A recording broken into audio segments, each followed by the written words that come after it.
still on the road in Florida. Be back with the full band back in Ohio tomorrow. Last week we talked about Ruth, a remarkable woman of faith, and this week we got another one. And we're going to be talking about Hannah, who is the mother of Samuel, who's has 2 books of the Bible named after him. Samuel was the final judge over Israel, the one who anointed both Saul and David as king. So his mother Hannah, she was childless. We're going to be in 1 Samuel chapters 1 and 2, so I encourage you to read those this week. We're just going to have a brief thing tonight.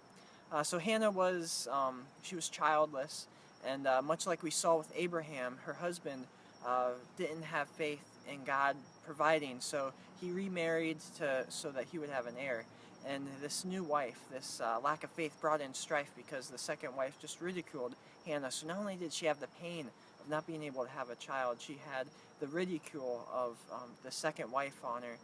And this just pain and ridicule that just weighed down on her, and over the years just built up. And one year they were off to Shiloh to present their sacrifices and do their annual worship service where they would sacrifice to God and give their tithes and offerings from their share of the crops and everything.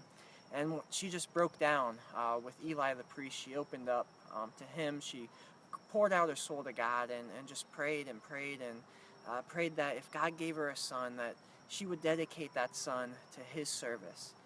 She could have held that in and let that become bitter, but she had faith in God that he would provide, and that just selfless faith that she had led to that prayer.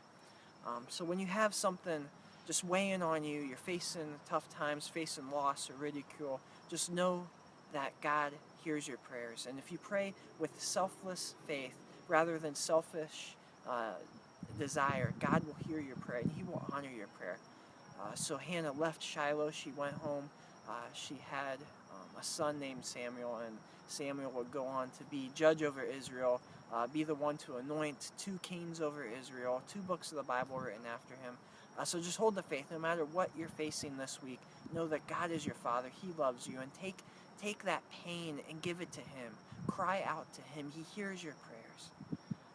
So just know that he is your Father. He loves you, and he is with you. So that's all we got for this week. Thank you for joining us. We'll be back with the full band, go about half hour, our normal broadcast next week. So I encourage you to read 1st and 2nd Samuel, or 1st Samuel chapter 1 and 2 this week. If you don't have a Bible, you can go to our website, praygrowserve.com/Bible. Not only are there different English translations there, but there's several different languages. So wherever you're joining us from, hopefully you'll be able to read the word in your language. It's really cool what technology has for us. So just thank you for tuning in. Be blessed. If you have a prayer request, leave us a comment, send us a message, and we'll be praying for you. We'll see you again next week back in Ohio.